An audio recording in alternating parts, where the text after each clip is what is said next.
बाबा जी और हुजूर जी की प्यारी साध संगत जी, राधा स्वामी जी, साध संगत जी, क्या बिस्तर पर बैठकर भजन सिमरन करना सही है?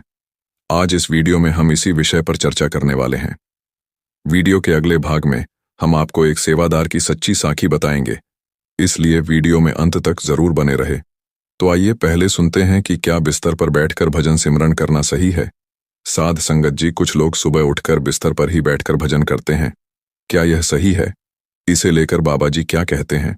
इसके अलावा संगत जी, आज हम आपको ऐसी 4 गलतियों भी बताएंगे जो आपको भजन करते समय नहीं करनी चाहिए। भजन करते समय अगर हम इन गलतियों को दोहराते हैं तो हम कभी भी ज्यादा देर तक भजन नहीं कर पाएंगे। इसलिए अच्छा यही होगा कि हम उन 4 गलतियों को दोहराना बंद कर दें। संगत जी, सबसे पहले बात तो यह समझनी चाहिए कि भजन सिमरन एक बहुत ही पवित्र क्रिया है। यह हमारा मालिक से जुड़ने का साधन है, और जब हम मालिक की याद में बैठते हैं तो वातावरण और हमारी स्थिति का बहुत बड़ा महत्व होता है। बाबा जी अक्सर समझते हैं कि सिमरन और भजन के समय हमारा तन, मन और वातावरण जितना पवित्र और शांत हो उतना ही अच्छा होता है। बिस्तर सोने के लिए होता है, और जब हम उस बिस्तर पर बैठकर भजन सिमरन करने लगते हैं तो मन को आलस घेर लेता है और नींद आने लगती है, क्योंकि मन को आदत होती है कि बिस्तर पर बैठते ही वह आराम मांगेगा, सोचेगा कि अब सोना है, और जब नींद आएगी तो सिमरन में एकाग्रता नहीं बन पाएगी, हमारा ध्यान नीचे की ओर खींच जाएगा। इसलिए बाबा जी कहते हैं कि भजन के लिए एक अलग स्थान बनाइए, चाहे वह कोई छोटा सा कमरा हो या घर का कोई कोना हो, लेकिन उससे केवल भजन सिमरन के लिए रखिए, ताकि जब भी वहां बैठें तो मन को संकेत मिले कि अब हमें मालिक की याद करनी है। अब संसार की नहीं बल्कि मालिक की तरफ ध्यान लगाना है। लेकिन जब हम बिस्तर पर ही बैठे रहते हैं तो वे पवित्रता का भाव उतना जागृत नहीं हो पाता जितना एक अलग स्थान पर बैठने से होता है। अब कुछ लोग कहते हैं कि सुबह उठते ही भजन कर लेना चाहिए, तो बिस्तर से उठकर भजन सिमरन की भावना तो बहुत अच्छी है, लेकिन उठकर थोड़ा सा मुंह हाथ धो लेना चाहिए, शरीर को ताजगी देनी चाहिए, और फिर किसी साफ सुथरे स्थान पर बैठकर भजन सिमरन करना चाहिए, ताकि नींद का असर कम हो और मन ज्यादा जागृत हो। बाबा जी बार बार यही समझाते हैं कि साधना में अनुशासन बहुत जरूरी है। भजन कोई भी काम चलाऊ ढंग से नहीं करना चाहिए। जैसे रोजमर्रा के काम हम पूरे ध्यान से करते हैं, वैसे ही भजन को पूरी श्रद्धा और सतर्कता से करना चाहिए। भजन के समय यह भाव होना चाहिए कि अब मैं अपने मालिक से मिलने बैठा हूं। अब कोई सोच या आराम की तलब मेरे बीच नहीं आनी चाहिए। अगर हम बिस्तर पर बैठकर भजन करेंगे तो धीरे धीरे यह अभ्यास बन जाएगा और मन आलसी होता चला जाएगा।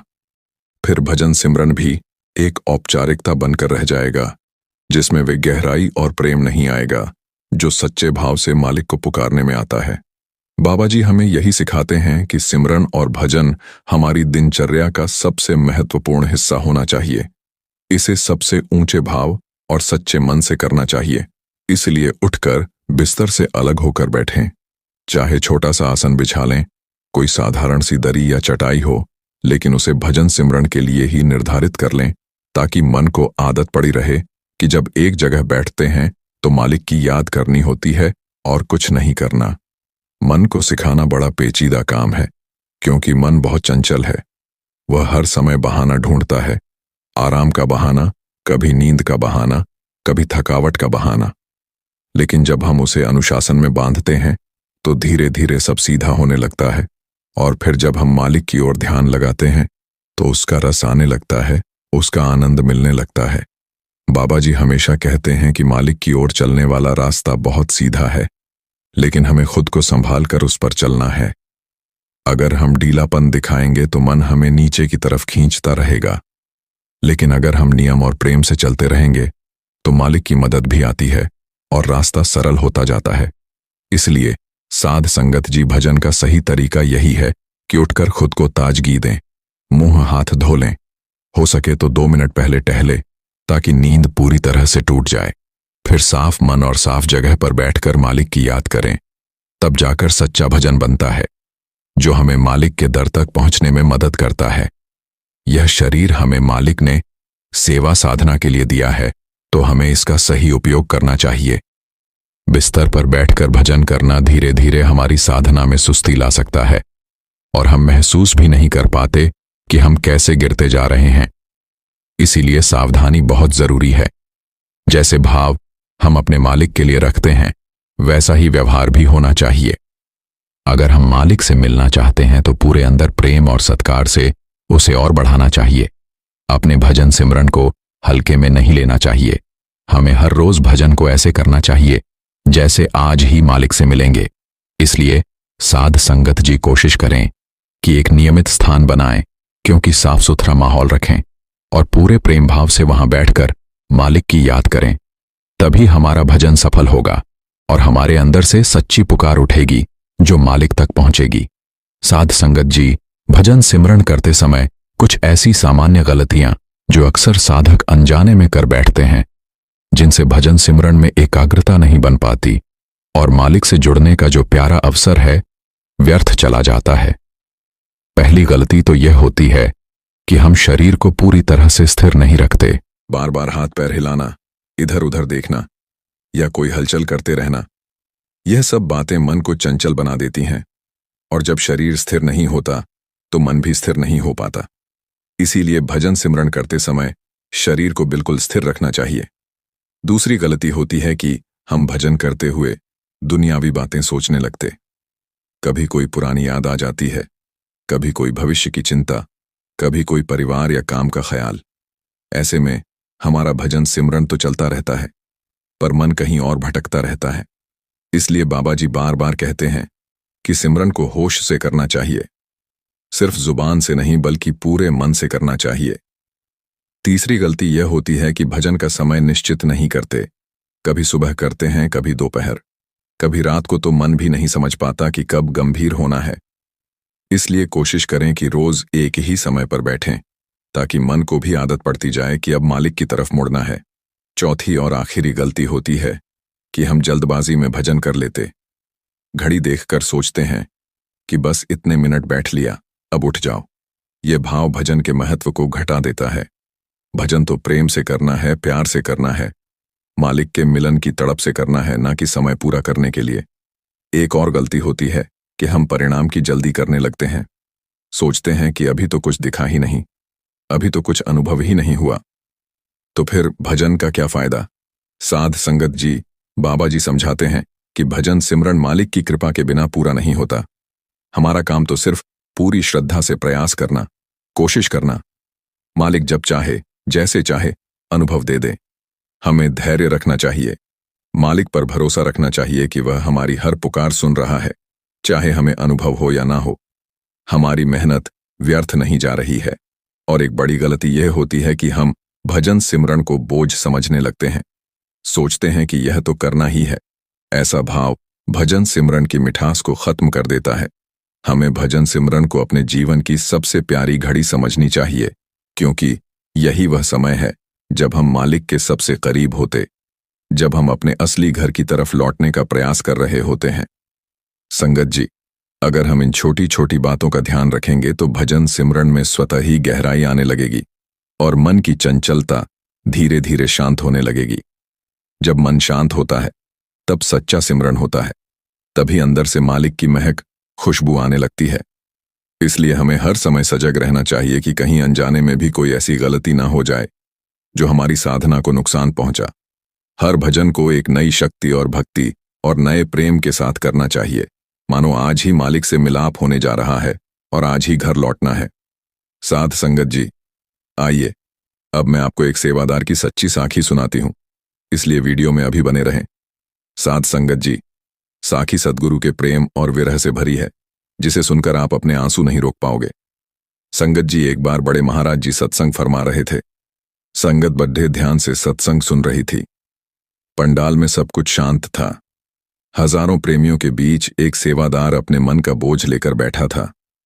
उसकी आंखों में सवाल थे और दिल में दर्द। जब बाबा जी के वचन चल रहे थे तभी सेवादार उठ खड़ा हुआ। हाथ जोड़कर कांपती आवाज में उसने पूछा, बाबा जी, आप कहते हैं आत्मा मालिक की है, तो फिर इतनी गिर कैसे गई? क्यों इस संसार में आकर इतना दुख झेल रही है? उस सेवादार की बातें सुनकर सारा सत्संग पंडाल शांत हो गया। सबकी सांसें थम सी गईं। बाबा जी ने गहरी दृष्टि से उस सेवादार की ओर देखा। वह दृष्टि मानो हृदय को चीरती हुई भीतर उतर गई। बाबा जी बोले, बेटा, आत्मा मालिक की अंश है, पुनः गिर सकती है, ना ही थक सकती है। लेकिन जब मन और माया का पर्दा उस पर पड़ जाता है तो वह अपनी असलियत भूल जाती है, फिर भटकती है, तड़पती है। दुनिया में मोह माया के पीछे जिस तरह सूरज बादलों के पीछे छिप जाता है, वैसे ही आत्मा पर भी अज्ञानता के बादल छा जाते हैं। लेकिन जैसे ही प्रेम और भक्ति की हवाएं चलती हैं, वह बादल फटने लगते हैं और आत्मा फिर से अपनी रोशनी को पहचानती है। उस सेवादार की आंखें भर आईं। वह महाराज जी की बातें सुनकर वहीं बैठ गया और उसका रोम रोम रो रहा था। थोड़ी देर के बाद फिर से उसने पूछा, बाबा जी, नाम तो ले लेते हैं, पर मन कभी चैन से नहीं बैठता, ध्यान में नहीं टिकता। कभी नींद आती है, कभी विचार। क्या ऐसे भी मालिक हमसे खुश होंगे? बाबा जी की मुस्कान और भी गहरा गई। बाबा जी बोले, बेटा, मालिक को तुम्हारे विचारों की लड़ाई नहीं दिखाई देती, उन्हें तुम्हारी कोशिश प्यारी लगती है। वह तुम्हारी कोशिश पर बहुत खुश होते हैं। भले ही मन भागे, पर जब तुम हर बार उसे पकड़कर फिर से नाम में लगाते हो, वही तुम्हारी असली भक्ति है।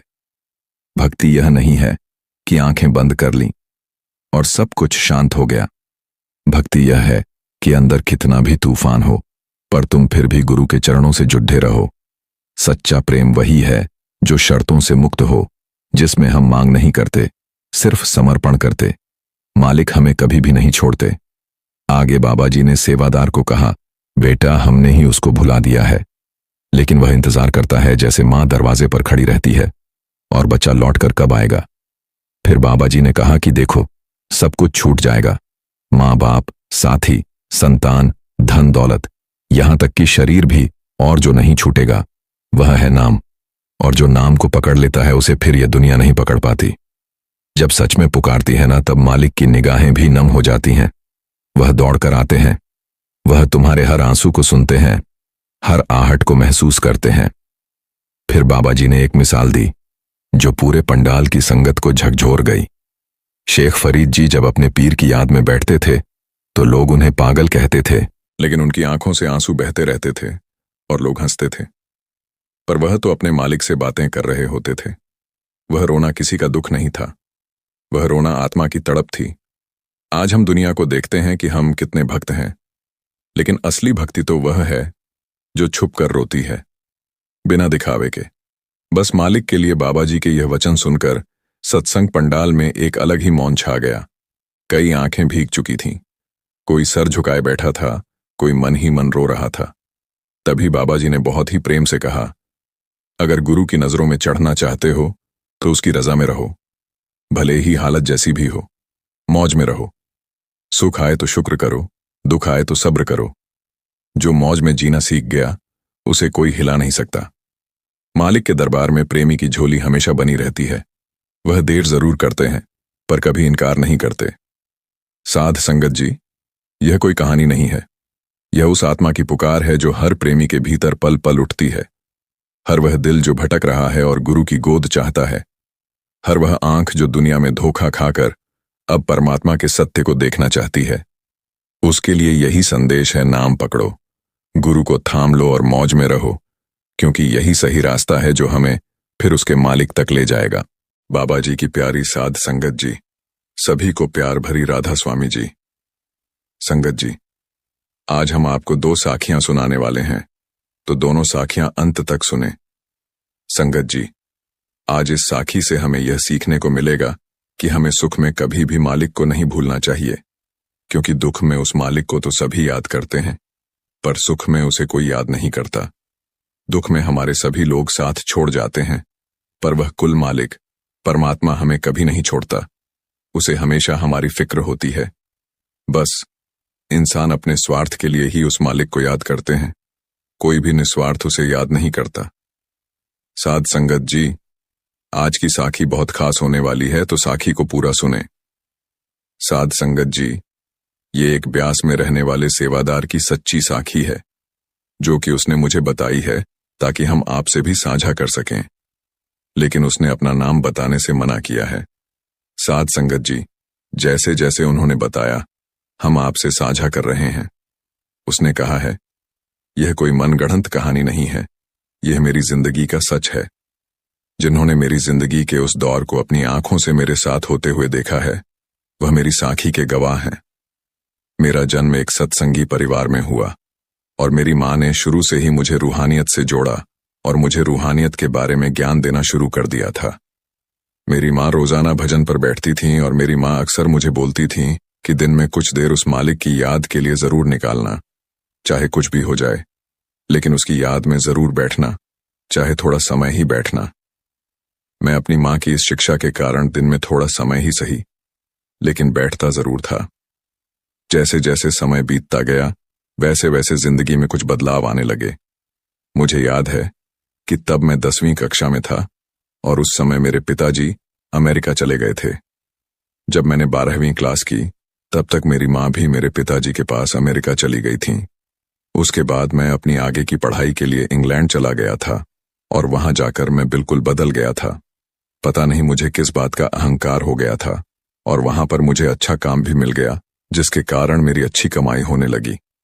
मैं अच्छा कमाता था। जब मैं इंग्लैंड में था, तब अक्सर मेरी माँ का फोन मुझे आया करता था कि बेटा, अपनी कमाई में से 10% जरूर निकालकर अपनी कमाई में से कुछ रकम गुरु घर ले आया कर। तो मैं अपनी माँ की इस बात को सुनकर उनकी इस बात को टाल देता था या फिर मजाक में ले लेता था कि माँ, कोई बात नहीं, मैं कहाँ भागा जा रहा हूं, मैं उस मालिक को एक बार इकट्ठा ही दे दूंगा। ये क्या बात हुई कि हर महीने कुछ पैसे निकालो और गुरु घर देकर आओ, जब मेरे पास होंगे तब मैं इकट्ठे ही दे दूंगा, एक साथ ही उस मालिक से हिसाब कर लूंगा, और मैं कहाँ भागा जा रहा हूं। ऐसी ऐसी बातें मैं करने लग गया था और मालिक से दूर होता जा रहा था, उसे नकारने लगा था। जैसे कि मुझे मेरी माँ ने बचपन से ये आदत डाली थी कि दिन में कुछ समय मालिक की याद के लिए जरूर निकालना। लेकिन जब मैं इंग्लैंड गया, वहां जाकर मेरे लिए सब कुछ बदल गया था। मेरी यह आदत भी छूट गई और मैं उस मालिक से दूर होता गया। लेकिन मेरी माँ मुझे बार बार फोन करती थीं, मुझे समझाती थीं कि बेटा, भजन पर बैठकर थोड़ा समय ही सही, लेकिन बैठा कर। लेकिन मैं अपनी माँ की बात नहीं मानता था। मुझे इंग्लैंड जाकर पता नहीं किस बात का घमंड आ गया था। पता नहीं मैं कहाँ आ गया था और अहंकार भी बहुत बढ़ गया था। उसके बाद मेरा रिश्ता अमेरिका में किसी लड़की के साथ हो गया। वह मेरी माँ ने करवाया था।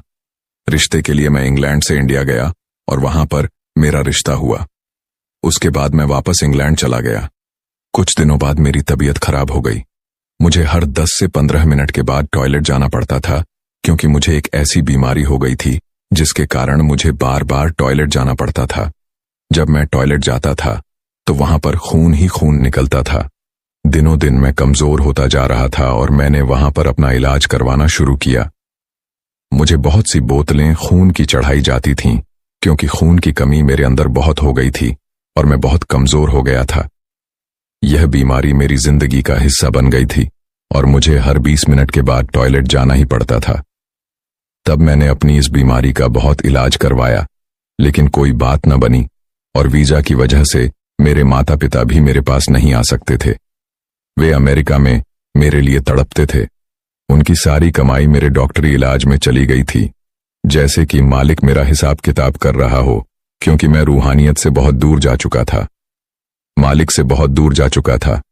मेरी माँ मुझे बार बार कहती थी कि बेटा, भजन पर बैठा कर और अपनी कमाई में से कुछ पैसे गुरु घर दे आया कर। लेकिन मैं उनकी बात नहीं मानता था और मजाक में लेता था। शायद मेरी इन्हीं बातों के कारण मालिक मेरे से हिसाब कर रहा था और ब्याज समेत मुझसे वसूल कर रहा था, क्योंकि बहुत पैसे डॉक्टरी इलाज में चले गए थे। लेकिन मेरी यह बीमारी ठीक ना हो सकी। इंग्लैंड में मेरे कुछ रिश्तेदार थे जिन्होंने मेरी वहां पर बहुत संभाल की।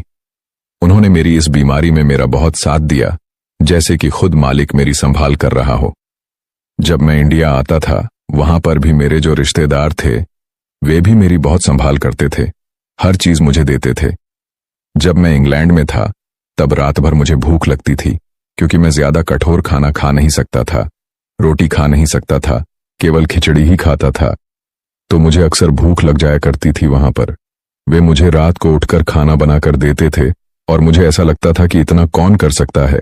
तो मुझे लगता था कि शायद मेरा मालिक ही इनसे करवा रहा है, मेरी संभाल कर रहा है। मैं इस बीमारी से इतना परेशान था कि कभी कभी मेरे से बिस्तर से उठा भी नहीं जाता था, और वहीं पर मेरे कपड़े गंदे हो जाते थे। मेरी यह बीमारी दिन ब दिन बढ़ती जा रही थी। जब यह बात लड़की वालों को पता चली तो मुझे लग रहा था कि रिश्ता टूट जाएगा, लेकिन ऐसा नहीं हुआ। जब वह मुझसे मिलने हॉस्पिटल आई तो मैंने उसे तभी कह दिया था कि मेरा इंतजार मत करना। अगर तुम अपनी जिंदगी में आगे बढ़ना चाहती हो तो तुम किसी और से शादी कर लो। लेकिन उस लड़की ने मुझसे कहा, अगर आपको यह बीमारी हमारी शादी के बाद लग जाती तो क्या होता? उसकी यह बात सुनकर मेरे चेहरे पर मुस्कान आ गई और उसके कुछ महीनों बाद हमारी शादी तय हो गई।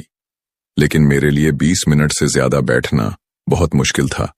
आता था तब पेट्रोल पंप पर गाड़ी रुकवाकर मुझे टॉयलेट जाना पड़ता था।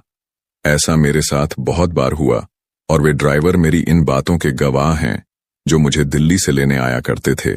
जब हमारी शादी तय हो गई तब मैं इंडिया आया और मैंने पहले ही कह दिया था कि मुझसे ज्यादा देर बैठा नहीं जाता। तो मैंने उनसे विनती की थी कि जल्दी फेरे करके शादी को खत्म करने की कोशिश करें। मैं अपने मालिक के आगे यही अरदास कर रहा था कि हे मालिक, मेरी संभाल करना, मुझे बैठने का बल बख्शना। तो वहां पर मेरे मालिक ने मेरी संभाल की। उसने मुझे बैठने का बल बख्शा और उसके बाद हमारी शादी हो गई।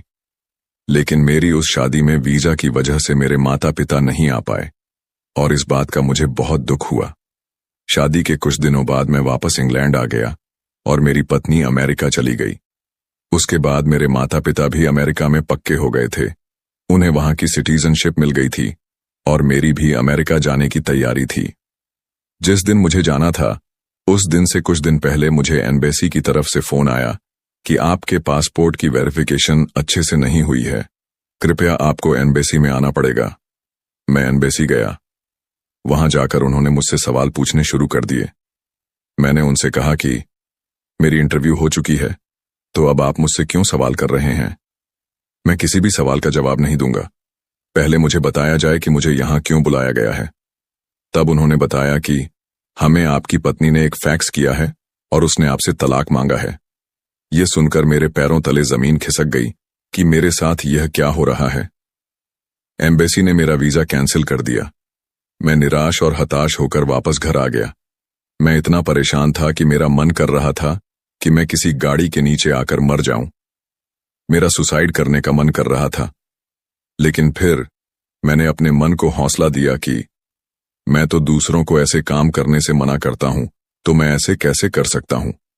मैंने अपने आप को हौसला दिया और संभलने की कोशिश की। उस कुल मालिक के आगे अरदास की कि हे परमात्मा, मेरी संभाल कर, मुझे हिम्मत बख्श। उसके कुछ दिनों बाद मेरा उससे तलाक हो गया।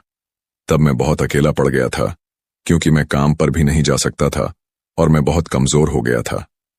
मैं अपने माँ बाप पर बोझ बन गया था। वही मेरा खर्चा उठाते थे।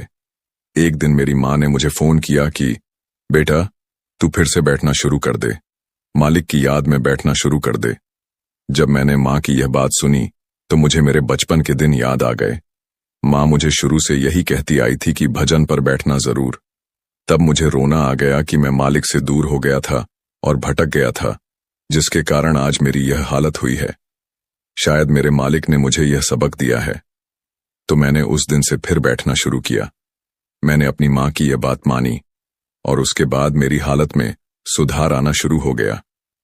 मेरी यह जो बीमारी थी धीरे धीरे ठीक होने लगी थी।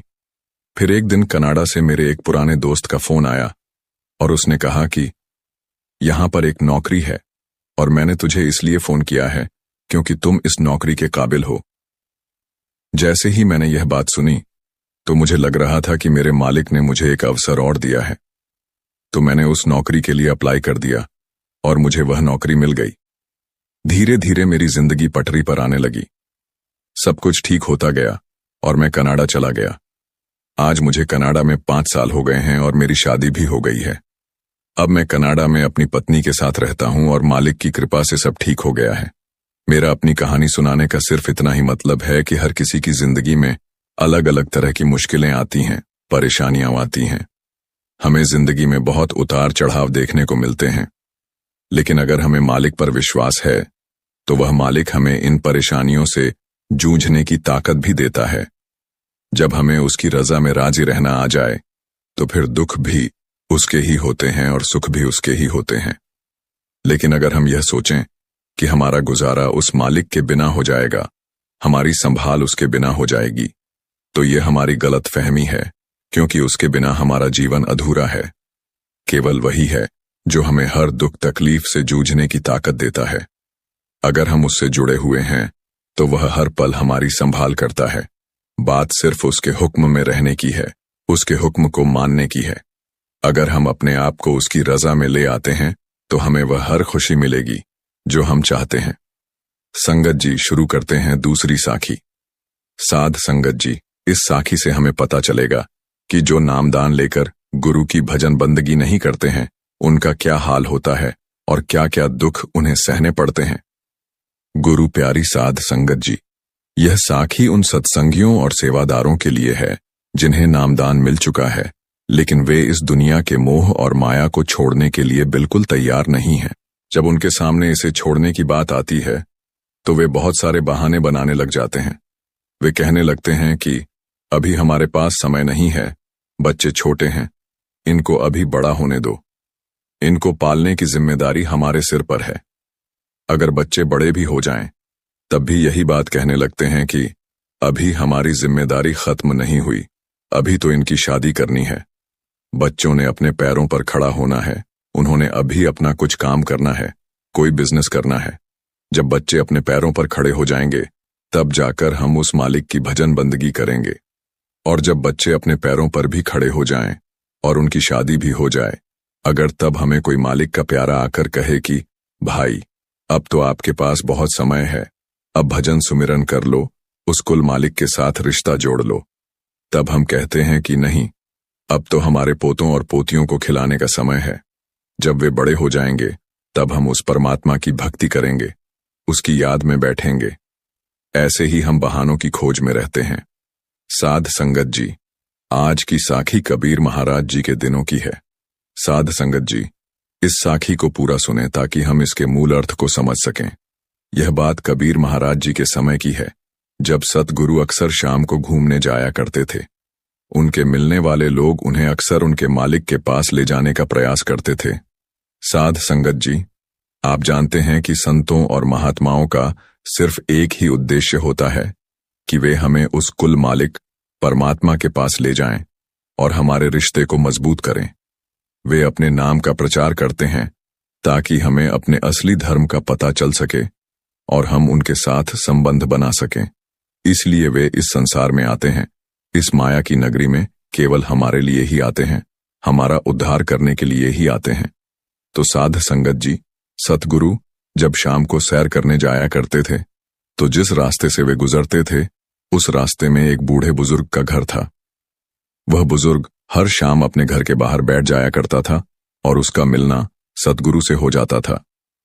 सतगुरु जब उस रास्ते से जाते थे तो वे उसका हालचाल पूछते थे और यह कहकर जाते थे, भाई मालिक का नाम जप लिया कर, उस मालिक की भजन बंदगी कर लिया कर। सतगुरु को उससे बहुत प्रेम हो गया था, क्योंकि हर रोज उनसे उसका मिलन होता था। जब भी सतगुरु सैर करने जाते थे तो वह अपने घर के बाहर बैठा होता था। सतगुरु अक्सर उसे बुलाकर जाया करते थे और यही बात बार बार कहकर उसे जगाने की कोशिश करते थे कि भाई मालिक की भजन बंदगी कर ले। जब सतगुरु उसे यह बात कहते थे तो वह आगे से कहता था, मुझे बहुत जिम्मेदारियां निभानी हैं, मेरे बच्चे अभी छोटे हैं, नादान हैं, गलती कर बैठते हैं, इसलिए सब कुछ मुझे ही देखना पड़ता है। तो मुझे समय ही कहाँ मिल पाता है कि मैं मालिक की भजन बंदगी कर सकूं। जब बच्चे अपने पैरों पर खड़े हो जाएंगे, मेरे कारोबार को संभाल लेंगे और मेरी जितनी भी जमीन है उसकी देख रेख करने के लायक बन जाएंगे, तब जाकर मेरी परेशानी दूर होगी और मैं बेपरवाह हो जाऊंगा। फिर मैं उस मालिक की भजन बंदगी करूंगा, उसका नाम जप लूंगा। वह अक्सर ऐसा ही सतगुरु को कह देता था। सतगुरु जब भी जाते उसका हाल चाल जरूर पूछ कर जाते और उसे यही बात बार बार कहकर जाते थे।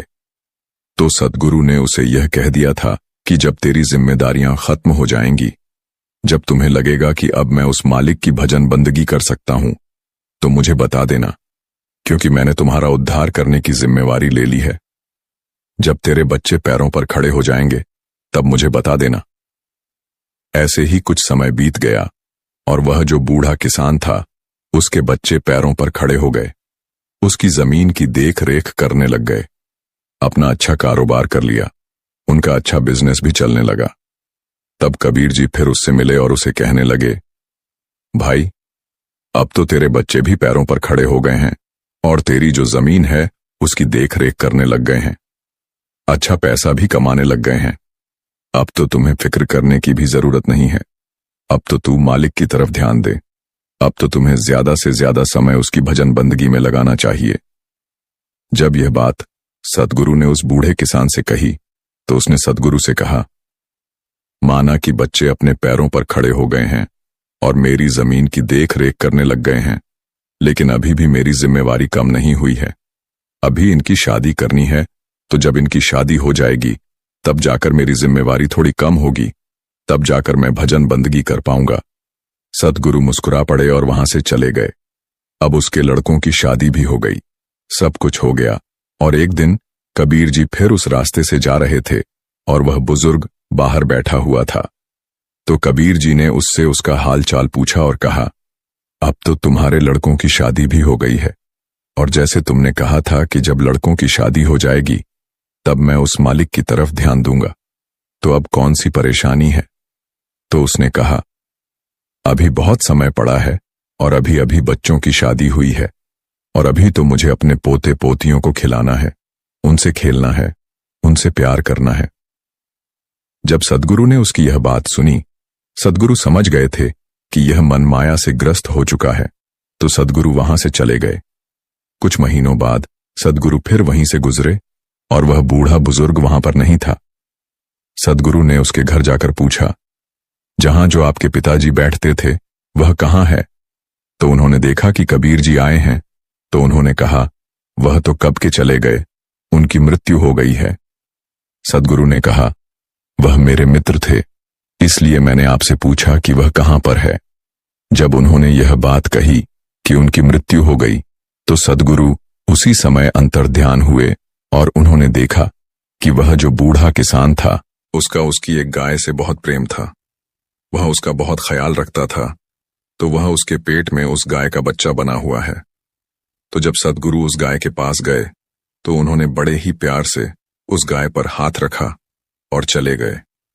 तो कुछ दिनों बाद जब सद्गुरु फिर से उससे मिलने गए और उसका हाल चाल पूछने गए, तो सद्गुरु ने उसके ऊपर हाथ फेरते हुए कहा, क्या हाल चाल है? तो उसने कहा, मैं ठीक हूं। तो सद्गुरु ने कहा, क्या हम तुम्हारी मुक्ति कर दें, क्योंकि हमने तुम्हारी जिम्मेवारी ली थी कि तुम्हें सचखंड लेकर ही जाएंगे। तो उसने कहा, नहीं, सद्गुरु मुझे ऐसे ही रहने दें, क्योंकि मुझे अपने पोते और पोतियों को देखना है और इसी बहाने मैं उनके पास तो रहूंगा।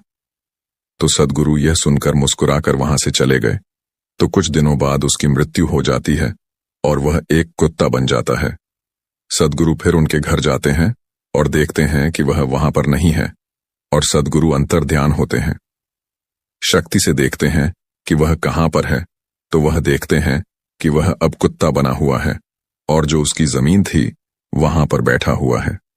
सद्गुरु उसके पास जाते हैं, उसका हाल चाल पूछते हैं और कहते हैं, क्या अब तुम्हारी मुक्ति कर दे?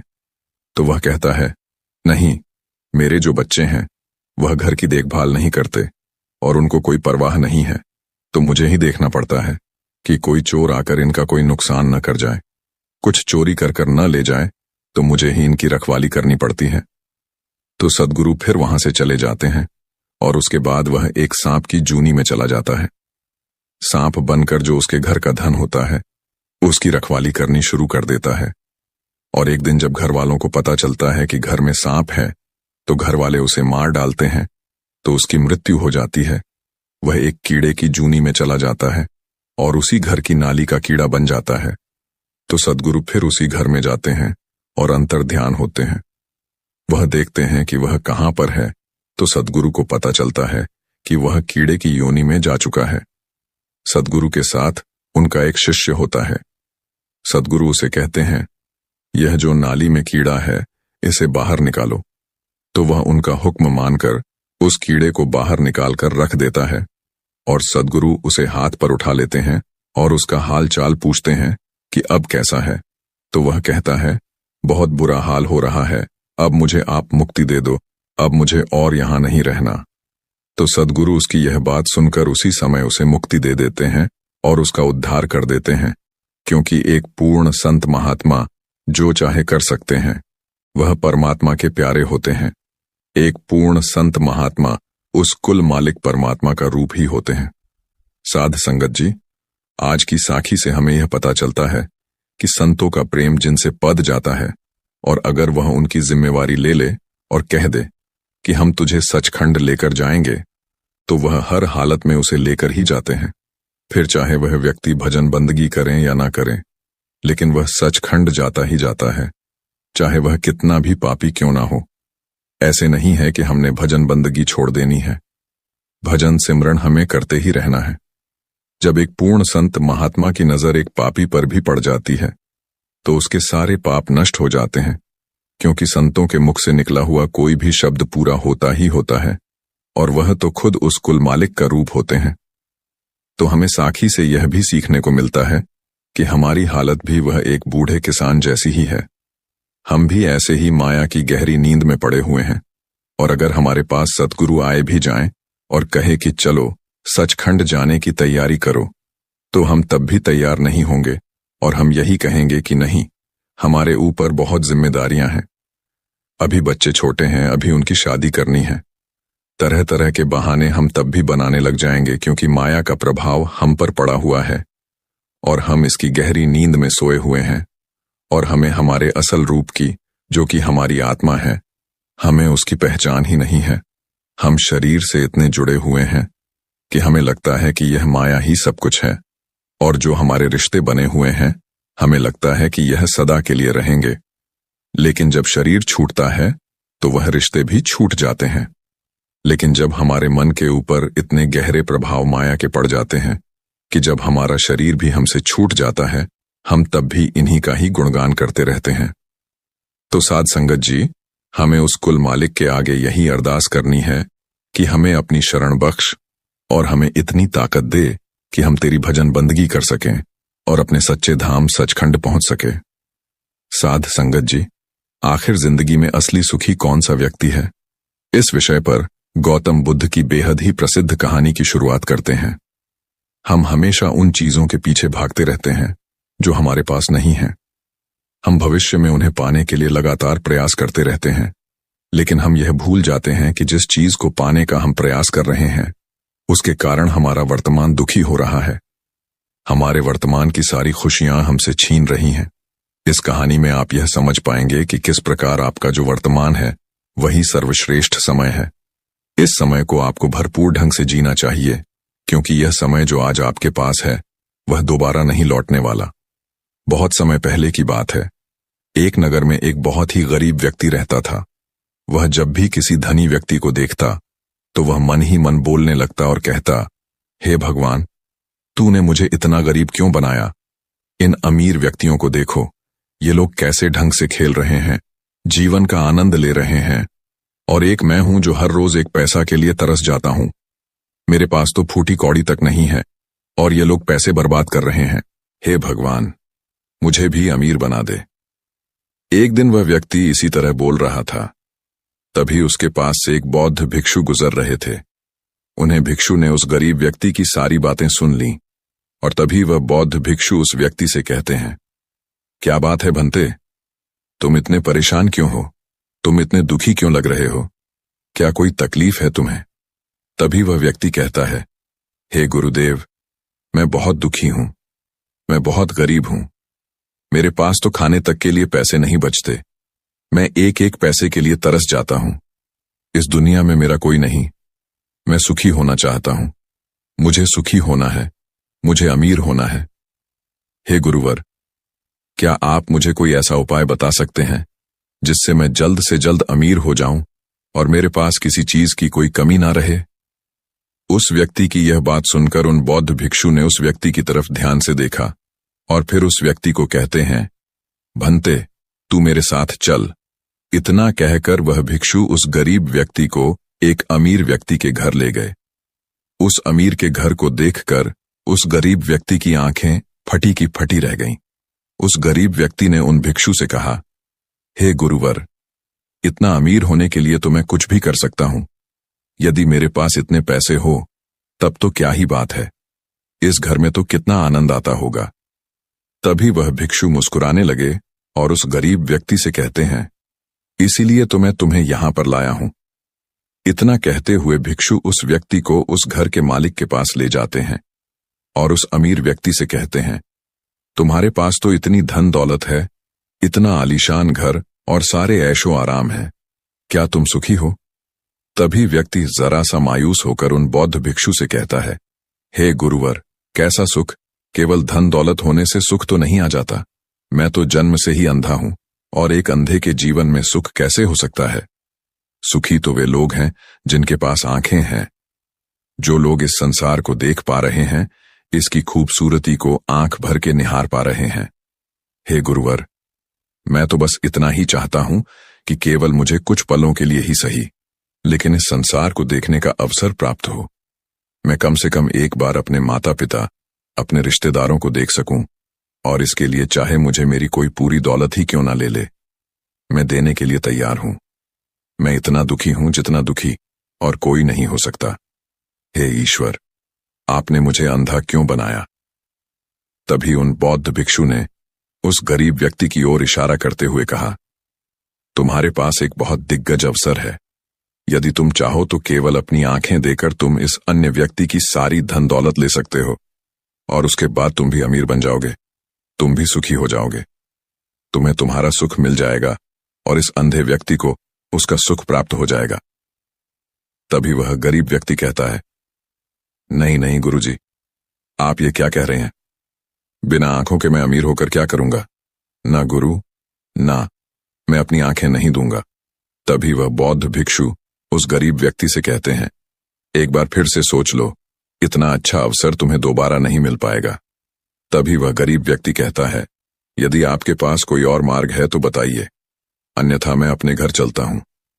तभी वह भिक्षु उस युवक से कहते हैं, ठीक है, ठीक है, यदि तुम अपनी आंखें नहीं देना चाहते तो कोई बात नहीं, हम कोई और रास्ता निकाल लेते हैं। तभी वह बौद्ध भिक्षु उस व्यक्ति का हाथ धरकर उसे एक और धनी व्यक्ति के घर ले जाता है। इस धनी व्यक्ति का घर पहले वाले धनी व्यक्ति से और भी ज्यादा विशाल था। यह देखकर वह गरीब व्यक्ति कहता है, अरे अरे, इतना आलीशान घर मैंने आज तक नहीं देखा था।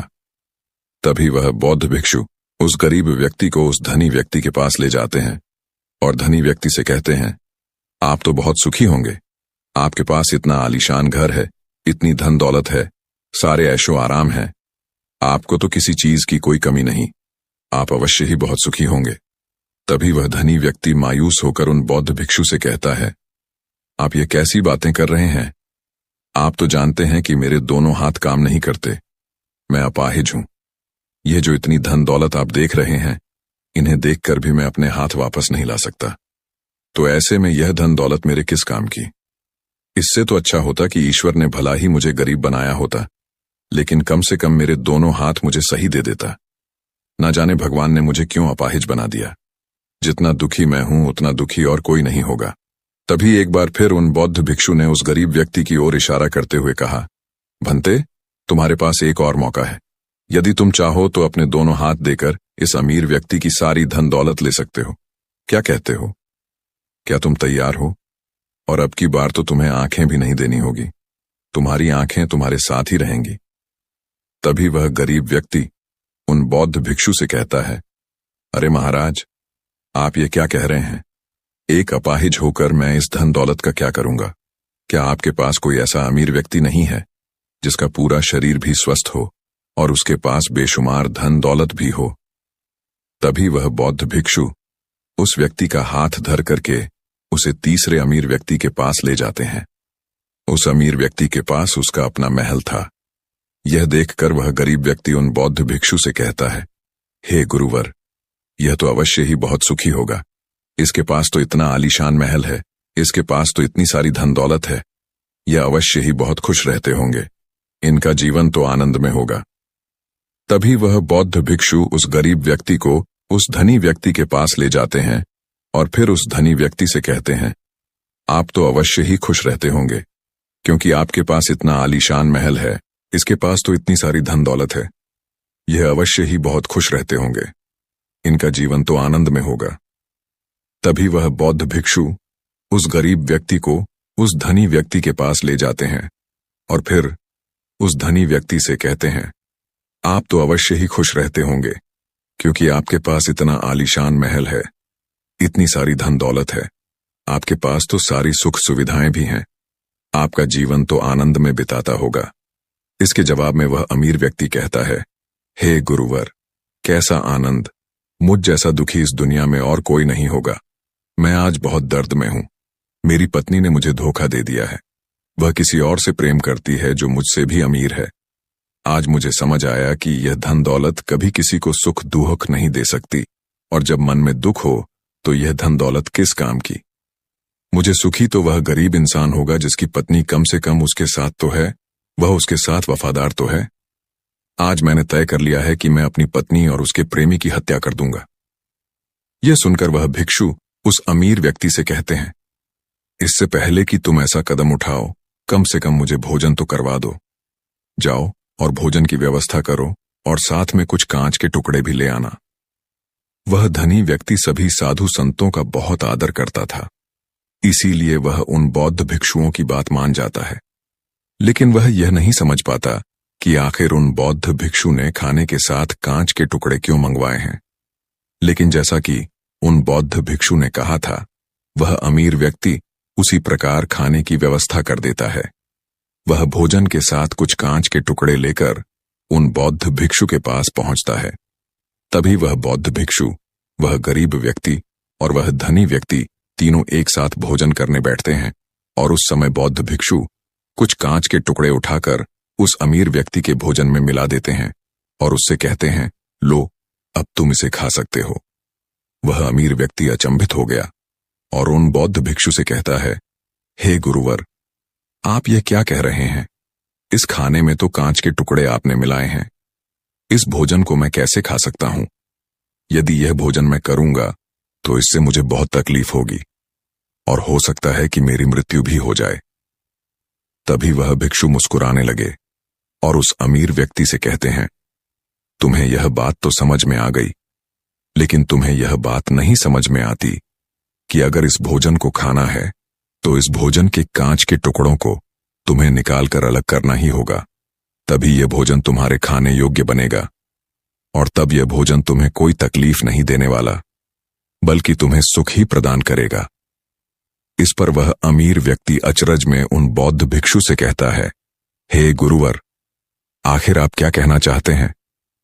तभी वह बौद्ध भिक्षु उस अमीर व्यक्ति से कहते हैं, ऐसे लोग जो कांच के टुकड़े के समान हैं, यदि तुम उनके साथ चिपके रहोगे तो तुम्हें दर्द तो अवश्य ही होगा, जिस प्रकार यह कांच का टुकड़ा मिला हुआ भोजन तुम्हें दर्द प्रदान करेगा।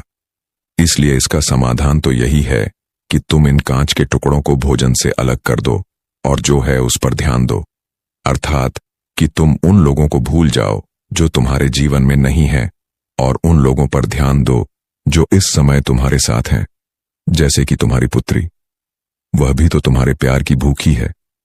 क्या तुम्हारा यह कर्तव्य नहीं है कि तुम उसका ख्याल रखो, उसकी परवरिश करो?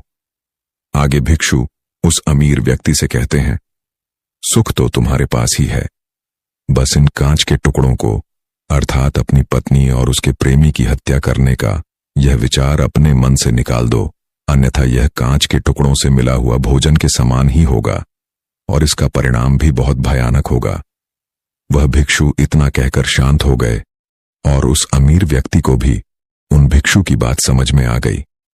उन्होंने तुरंत ही उन बौद्ध भिक्षु के चरण छुए और वह अमीर व्यक्ति कहने लगा, हे गुरुवर, आपने मुझे पाप करने से बचा लिया है, मैं आपका बहुत बहुत आभारी हूं। उसके बाद वह भिक्षु उस गरीब व्यक्ति को लेकर आगे की ओर निकल जाता है। तभी रास्ते में वह गरीब व्यक्ति उन भिक्षु से कहता है, हे गुरुवर, क्या इस दुनिया में ऐसा कोई नहीं है जो सुखी हो? तभी वह भिक्षु उस गरीब व्यक्ति से कहते हैं, भंते, आखिर तुम सुखी क्यों नहीं हो? इस पर वह गरीब व्यक्ति कुछ देर के लिए सोच विचार करता है, लेकिन उसके पास कोई जवाब नहीं होता। तभी वह भिक्षु उस गरीब व्यक्ति से कहते हैं, क्योंकि तुम्हें वह चाहिए जो तुम्हारे पास नहीं है। तुम्हारे पास धन नहीं है और तुम्हें धन चाहिए। तुम अमीर होना चाहते हो, तुम्हें लगता है कि वह तुम्हें सुख देगा, लेकिन तुम इस वास्तविकता को भी भूल रहे हो कि बाद में तुम्हें दुख भी वही देगा। जैसे कि जब हम पहले एक अमीर व्यक्ति के पास पहुंचे थे तो उसके पास आंखें नहीं थीं। उसके पास जो नहीं था वह उसके लिए बिलख रहा था, जबकि उसके पास तो बेशुमार धन दौलत थी और उसका पूरा शरीर भी पूरी तरह से स्वस्थ था, लेकिन उसका ध्यान उस पर नहीं था। वह उसे छोड़कर उन चीजों के पीछे भाग रहा था जो उसके पास नहीं थीं। इसी तरह से दूसरे अमीर व्यक्ति के पास आंखें थीं, धन दौलत भी थी, लेकिन हाथ नहीं थे। इसी प्रकार जो चीज उसके पास थी वह उसका आनंद नहीं ले रहा था, बल्कि वह तो इस दुख में था कि उसके पास उसके हाथ नहीं है। और ठीक इसी प्रकार से तीसरा अमीर व्यक्ति भी दुखी था, क्योंकि उसके पास तो धन दौलत भी थी, ऐशो आराम भी था, और उसके पास तो उसका पूरा शरीर भी था। वह पूरी तरह से स्वस्थ और तंदुरुस्त भी था, लेकिन फिर भी वह दर्द में था, क्योंकि उसे उसकी पत्नी ने धोखा दे दिया था, जो उसकी कभी हो ही नहीं सकती थी। जो स्त्री केवल धन के लिए किसी और के साथ भाग जाए, क्या वह उसका साथ कभी दे सकती थी? नहीं। लेकिन उस अमीर व्यक्ति के पास जो था, अर्थात उसकी पुत्री, वह उसके बारे में सोच ही नहीं रहा था। आगे वह भिक्षु उस गरीब व्यक्ति से कहते हैं, अमीर गरीब होने से दुख और सुख का कोई मतलब नहीं होता। अमीर हो या गरीब, हमारे दुखी होने का एकमात्र कारण यही होता है कि हम हमेशा उन चीजों के पीछे भागते रहते हैं जो हमारे पास हैं ही नहीं, और जो वर्तमान में हमारे पास है हम उस पर ध्यान ही नहीं देते और न ही उसका आनंद ले पाते हैं। हम तो केवल भविष्य में घूमते रहते हैं, भूतकाल में अटके रह जाते हैं, और यह सारी गलतियां हम वर्तमान की जमीन पर करते हैं।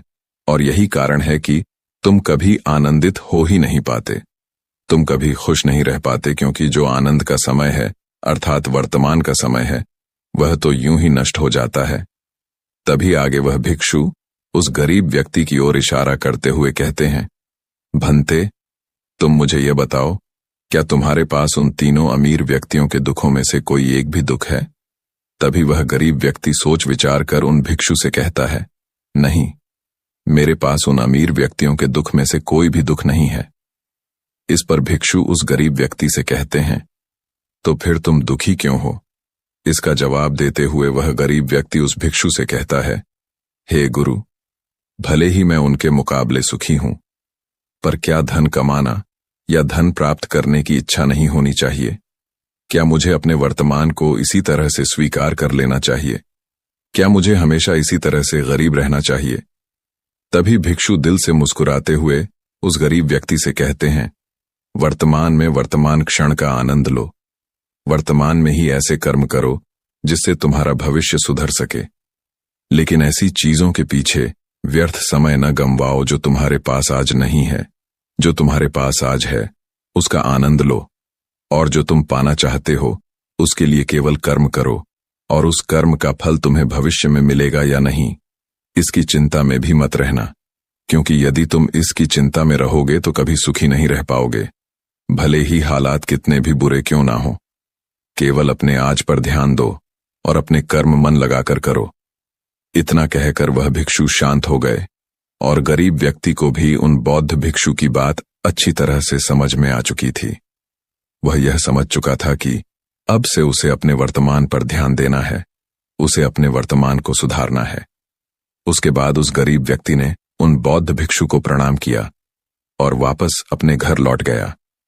अब से वह गरीब व्यक्ति यह सोचकर हमेशा खुश रहने लगा कि कम से कम वह उन अमीर व्यक्तियों से अधिक खुश है, उसके पास अधिक खुशियों की वजह है।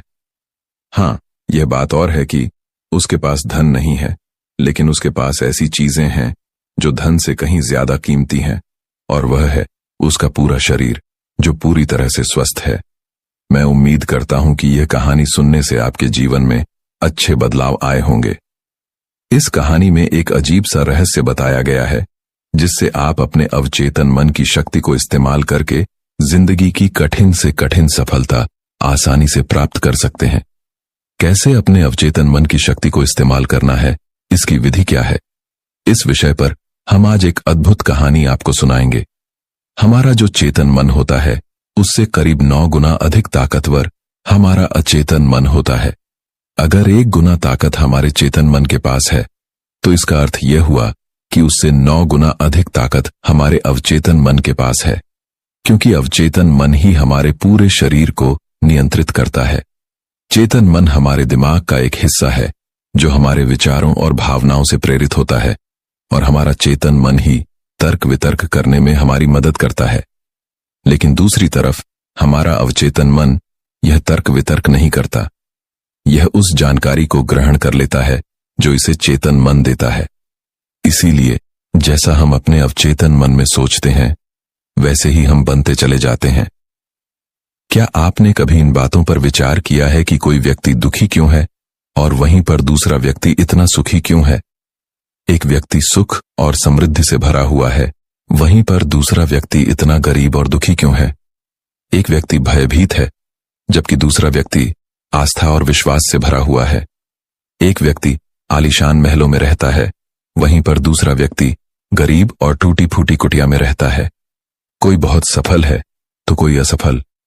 कोई व्यक्ति जरा सी मेहनत करके सफलता प्राप्त कर लेता है और वहीं पर कोई दूसरा व्यक्ति जीवन भर मेहनत करने के बाद भी असफल ही रह जाता है। तो आखिर इन सब चीजों का कारण क्या है? क्या आपने कभी इन पर विचार करने की कोशिश की है? हमारे जीवन में जो भी अच्छा है वह हमारे चेतन मन पर निर्भर करता है। अर्थात यदि आप अपने चेतन मन में यह बात भरेंगे कि मेरे साथ जो कुछ भी होगा वह अच्छा होगा, मेरे साथ जो कुछ भी हो रहा है वह अच्छा हो रहा है, और मैं एक दिन कामयाब जरूर बनूंगा, तो आप अवश्य ही अपने जीवन में कामयाब बन जाएंगे। वहीं पर यदि आप अपने अवचेतन मन में बुरी बुरी बातें रखेंगे, अर्थात नकारात्मक बातें कहेंगे, तो आपके जीवन में केवल नकारात्मकता ही भर जाएगी और आपके साथ कुछ भी अच्छा नहीं होगा। आप जहां जाएंगे वहां पर आपके हाथ केवल असफलता ही लगेगी। आप हमेशा निराश और परेशान ही रहेंगे, लेकिन उनका हल आपको कभी नहीं मिल पाएगा। इसलिए यदि आप भी अपने मन को अच्छी तरह से जानना चाहते हैं, वह सेवा काम करवाना चाहते हैं, जो आप चाहते हैं उसे अपने नियंत्रण में रखना चाहते हैं, तो इस कहानी को अंत तक जरूर देखिएगा, क्योंकि इस वीडियो में आपको ऐसी महत्वपूर्ण जानकारियां मिलेगी जिसकी मदद से आप अपना जीवन अच्छे से जी सकते हैं। आप जो चाहे उसे हासिल कर सकते हैं। आप जिस भी लक्ष्य को प्राप्त करना चाहते हैं उसे आप प्राप्त कर सकते हैं। आज की इस कहानी में हम यह जानने वाले हैं कि आखिर चेतन मन और अवचेतन मन में मुख्य अंतर क्या है और वह किस तरह से काम करता है, और हम अपने अचेतन मन में अच्छी बातें किस प्रकार से भर सकते हैं जिससे हमारा जीवन परिवर्तित हो सके, हम सफलता की ओर आगे बढ़ सके। बहुत समय पहले की बात है। एक नगर में एक बहुत ही प्रसिद्ध गुरु रहा करते थे। उनकी ख्याति दूर दूर तक फैली हुई थी। उनके आश्रम में उनके कई शिष्य भी थे। एक दिन संध्या के वक्त वह गुरुवर अपने सभी शिष्यों को बुलाकर उन्हें उपदेश दे रहे थे। वे कह रहे थे, शिष्यों, हमारा मस्तिष्क 2 भागों में विभाजित है, चेतन मन और अवचेतन मन। चेतन मन हमारे मस्तिष्क का पहरेदार है, वहीं पर अवचेतन मन हमारा मालिक है। उन गुरु की आवाज सुनकर एक शिष्य ने कहा, हे गुरुदेव, आप क्या कहना चाहते हैं? आप कहीं यह तो नहीं कह रहे कि हमारे भीतर कोई और है जो हमें चला रहा है, जो हमारी सारी क्रियाओं पर नजर रखे हुए हैं? इस पर गुरुवर उस शिष्य को मुस्कुराते हुए कहते हैं, भंते, मैं तुम्हें एक छोटी सी कहानी सुनाता हूं। इस कहानी में तुम्हें तुम्हारे सवालों का जवाब मिल जाएगा। इस कहानी को ध्यानपूर्वक सुना और इसे समझने का प्रयास करना। आगे गुरुवर कहानी बताते हुए कहते हैं, बहुत समय पहले की बात है। एक नगर में एक बहुत ही धनी सेठ रहा करता था और उसकी एक आलीशान हवेली भी थी। उसकी हवेली के द्वार पर हमेशा एक पहरेदार तैनात रहता था और हवेली में जब भी कोई उपद्रव होता, कोई शोर शराबा होता, तो उसकी आवाज चारों ओर गूंजने लगती और उस आवाज को सुनकर आसपास के लोग भी उस महल के पास आते और उस पहरेदार को खूब समझने की कोशिश करते और कहते, देखो, तुम्हारी हवेली से बहुत सारी आवाजें आती हैं जिससे हमारे घर की शांति भंग हो जाती है। कृपया करके इन आवाजों को बंद करो आखिर इस शोर शराबे में क्या रखा हुआ है? इस तरह से हल्ला करके तुम अपना जीवन कैसे शांति से बिता सकते हो? इस पर वह पहरेदार जवाब देते हुए कहता है, देखो भाई, मैं जानता हूं कि शोर करना बुरी बात है, लेकिन मैं क्या करूं? मैं भी इससे बहुत परेशान हूं। जो भी आवाजें होती हैं वह हवेली में होती है। इससे मेरी भी शांति भंग होती है। लेकिन आप मुझे क्यों समझा रहे हैं? इसका कारण मैं तो नहीं, इसका कारण तो मेरा मालिक है। आप उसे जाकर समझाइए। यह बात सुनकर लोग भी यह बात समझ जाते हैं कि बात तो सही है। आखिर इसमें इस पहरेदार की क्या गलती है? यह तो केवल अपना काम कर रहा है। गलती तो मालिक ही है।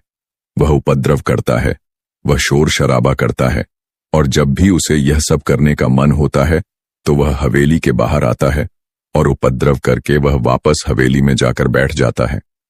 और जिन लोगों को भी उस हवेली के मालिक से तकलीफ होती है, जिनकी भी शांति भंग होती है, वे सभी आकर उस पहरेदार को ही समझने का प्रयास करते हैं। वह उसे खूब सुनाते हैं। लेकिन क्या इससे यह समस्या सुलझेगी? इस प्रश्न के साथ गुरुवर अपने शिष्य से कहते हैं, तुम ही बताओ इसका क्या समाधान है? इस पर वह शिष्य गुरु के इस प्रश्न का जवाब देते हुए कहता है, हे गुरुवर, जिन्हें भी उन हवेली के मालिक से तकलीफ है जो शोर शराबा करता है और लोगों की शांति भंग कर देता है, उन सभी को उनसे बात करनी चाहिए, तभी तो उसका समाधान निकलेगा। भला पहरेदार की इसमें क्या गलती है? वह तो केवल अपना काम कर रहा है, और वह उससे ज्यादा कर भी क्या सकता है? उसके हाथों में तो और कुछ भी नहीं है। इस पर वह गुरुवर मुस्कुराते हुए अपने उस शिष्य से कहते हैं, भंते, ठीक इसी तरह से हमारा मन भी होता है। हमारा चेतन मन मनुष्य का पहरेदार होता है, और पहरेदार को यह अच्छी तरह से पता है कि क्रोध करना बुरी बात है, बुरे शब्दों का इस्तेमाल करना बुरी बात है, अश्लील ख्यालों में खोए रहना बुरी बात है। अर्थात हमारे चेतन मन को यह बात बहुत अच्छी तरह से पता है कि गुस्सा करना, आलस्य करना, काम वासना जैसे विचार गलत है। यह सभी विकार हमारे भीतर नकारात्मक विचार उत्पन्न करते हैं, जिससे हमारा विनाश होता है। लेकिन वह कर भी क्या सकता है? वह चीज उसके हाथों में है ही नहीं, क्योंकि वह चीज वह कर ही नहीं रहा।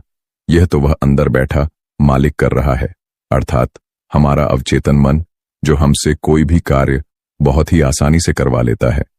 और यह सभी बातें हम में से हर कोई अच्छी तरह से जानते हैं, और हमें ऐसा लगता भी है कि हम अच्छी तरह से समझ चुके हैं, जैसे कि वह पहरेदार समझता है। लेकिन वास्तविकता में तो इससे हमारे जीवन पर कोई भी बुनियादी फर्क नहीं होता। आगे वह गुरु उस शिष्य से कहते हैं, भंते, तुमने भी अपने आप को कई बार यह समझने की कोशिश की होगी कि मुझे सुबह सही समय पर उठना है, आश्रम की साफ सफाई करनी है, भिक्षा मांगने जाना है, और रात को आने के बाद मुझे ध्यान भी करना है। लेकिन क्या इससे कोई फर्क हुआ? इसका जवाब देते हुए शिष्य कहता है, नहीं, बिल्कुल नहीं हुआ। मैंने कई बार अपने आप को समझाया है कि मुझे इस समय पर यह काम करना है, मुझे अपना समय व्यर्थ नहीं करना, मुझे अपने समय का इस्तेमाल करना है और मुझे आगे बढ़ाना है। लेकिन मैं चाहकर भी उन सभी कार्यों को समय पर नहीं कर पाता।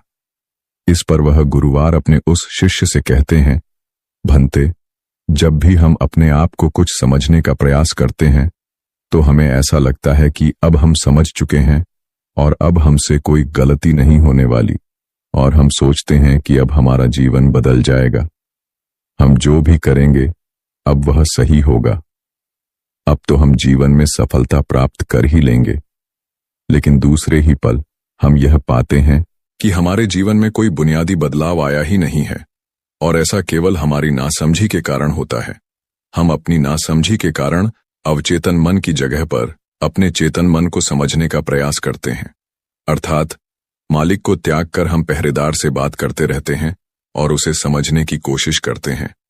लेकिन तुम यह भूल जाते हो कि आखिर वह पहरेदार कर भी क्या सकता है? वह सब उसके हाथों में है ही नहीं है। हमें तो अपने अवचेतन मन को समझने की आवश्यकता है। हमारी बुद्धि, अर्थात वह पहरेदार जो यह समझ जाता है कि क्या सही है और क्या गलत, उसे कब क्या करना है क्या नहीं करना। लेकिन यह सारी बातें केवल हमारे पहरेदार, अर्थात हमारे चेतन मन के सीमित रह जाती हैं। यह सारी बातें हवेली के उस मालिक, अर्थात हमारे अवचेतन मन तक तो पहुंच ही नहीं पाती। और यही कारण है कि हमारे जीवन में कभी कोई बुनियादी बदलाव हो ही नहीं पाता। ठीक उसी प्रकार जैसे कि यदि आपसे कोई कहता है कि पौधे में पानी भरोगे तो वह पौधा एक दिन वृक्ष होगा और फिर उसमें फल आएंगे, और आप उस बात को मान लेते हैं और उस पौधे में पानी भी देते हो।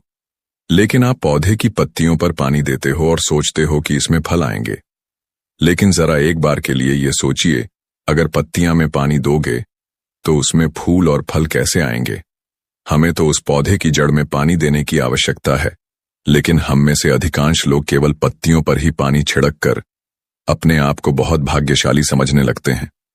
लेकिन वे यह भूल जाते हैं कि जो पानी वह पत्तियों पर दे रहे हैं, वह पानी पेड़ की गहराइयों में तो जा ही नहीं पा रहा। तो ऐसे में उसे पौधे पर फल कैसे लगेंगे? ठीक इसी प्रकार हम भी अपने मन के साथ करते हैं, और यही कारण है कि हम अपने जीवन में जो भी चाहते हैं वह हमें नहीं मिल पाता। हम अपने जीवन में फल चाहते हैं, लेकिन वह हमें नहीं मिल पाता। इस पर शिष्य उन गुरुवर से कहता है, हे गुरुवर, तो फिर हमें क्या करना चाहिए? क्या ऐसा कोई उपाय है जिससे हम अपने चेतन मन की सारी बातें अपने अवचेतन मन तक पहुंचा सकें? ऐसी कोई प्रक्रिया है जिसमें हम अपने संदेश को अपने चेतन मन तक पहुंचा सकें? इस पर वह गुरुवर शिष्य से कहते हैं, भंते, यदि तुमने अपने संदेश को चेतन मन तक पहुंचा दिया, तब तुम जो चाहोगे वह इच्छा प्राप्त कर सकते हो। तुम जैसा चाहो उस लक्ष्य को प्राप्त कर सकते हो, क्योंकि हमारा अवचेतन मन हमारे चेतन मन से 9 गुना अधिक शक्तिशाली होता है। आपने कभी ना कभी यह देखा ही होगा कि एक मनोवैज्ञानिक जब किसी के मन के गुप्त राज्य को जानने की कोशिश करता है, तब वह मनोवैज्ञानिक जब उसके मन की बात को बाहर निकलवाना चाहता है, उसके अतीत में जो भी घटना घटी है उसमें साफ साफ रूप से प्रवेश करना चाहता है, तो इसके लिए वह हिप्नोसिस का उपयोग करते हैं। और आप में से अधिकांश लोगों ने इस प्रक्रिया को देखा ही होगा। इस प्रक्रिया का प्रयोग करके मन की सारी सूचनाएं अपने आप ही बाहर निकलती हैं। इस प्रकार किसी के भी मन को काबू में करके हम उससे जो चाहे वह कार्य करवा सकते हैं। हाँ, अब आपके मन में यह भी प्रश्न उठ रहा होगा कि शायद वह सभी हमारे अवचेतन मन की चाल को समझते हैं, वह इसे अच्छी तरह से जानते हैं कि उसे किस तरह से अपने काबू में किया जाता है। तो इसका जवाब बहुत ही सीधा और सरल है, और इसका जवाब है हाँ, क्योंकि उन्होंने इसके ऊपर कई बार प्रयोग किया है और वह इसमें इतने निपुण हो जाते हैं कि वह किसी भी दूसरे मन पर अपना काबू कर सकते हैं। और अगर आप भी अपने अवचेतन मन की बात को समझते हैं, अपने मन की चाल को समझते हैं, तो आप भी अपने ही नहीं बल्कि किसी दूसरे के मन को भी वश में कर सकते हैं। आगे गुरुवर अपने उस शिष्य से कहते हैं, भंते, अपने अचेतन मन तक संदेश पहुंचाने के लिए आपको अपने चेतन मन को शांत करना होगा, उसे सुलाना होगा। और ऐसा इसीलिए क्योंकि हमारा चेतन मन तर्क वितर्क करने में माहिर है। वह एक पहरेदार है, वह हमारी रक्षा के लिए हमेशा तैनात रहता है। इसीलिए जब भी तुम अपना कोई संदेश उसे चेतन मन तक पहुंचाने की कोशिश करोगे तो वह तुमसे तर्क वितर्क जरूर करेगा और हमें अपनी बात अपने मालिक तक पहुंचाने की इजाजत तक नहीं देगा। जब तक कि हम अपनी बात अपने चेतन मन को अच्छी तरह से समझा नहीं देते या उसे शांत नहीं कर देते, तब तक वह हमें उस हवेली में घुसने नहीं देगा, क्योंकि हमारी सामान्य बुद्धि अर्थात हमारा चेतन मन तर्क वितर्क करने में माहिर होता है। और यही कारण है कि हम में से अधिकांश लोग अपने अचेतन मन तक एक साफ और स्पष्ट संदेश पहुंच ही नहीं पाते, और इसी कारण हम अपने अचेतन मन को भी अच्छी तरह से समझ नहीं पाते और हमारा अचेतन मन तर्क वितर्क नहीं करता। उसे तो केवल साफ और स्पष्ट संदेश चाहिए जिस पर वह कार्य कर सके, और उस तक हम साफ और स्पष्ट संदेश तभी पहुंच सकते हैं जब हमारा मन पूरी तरह से शांत रहेगा, जब हमारे मन में और कोई विचार नहीं होंगे। और यही कारण है कि जब एक मनोवैज्ञानिक किसी के मन पर प्रयोग करता है, उसके मन को काबू करने की कोशिश करता है, उससे मनचाही बात निकलवाने की कोशिश करता है, तो सबसे पहले वह उसके चेतन मन को ही सुलाते हैं।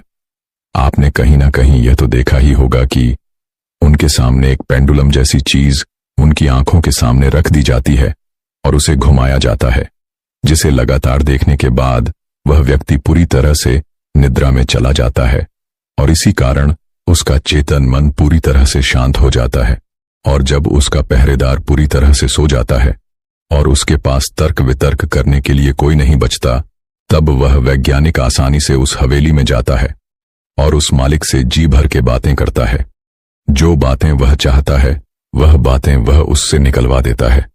तब के एक महान दार्शनिक ने कहा था कि अगर बात समझ में आ जाए तो आपका जीवन परिवर्तित हो जाता है। लेकिन उन्होंने वह बात उस समय के लोगों के लिए कही थी, क्योंकि उस समय टीम और बाकी दुनिया के लोग बहुत सरल हुआ करते थे।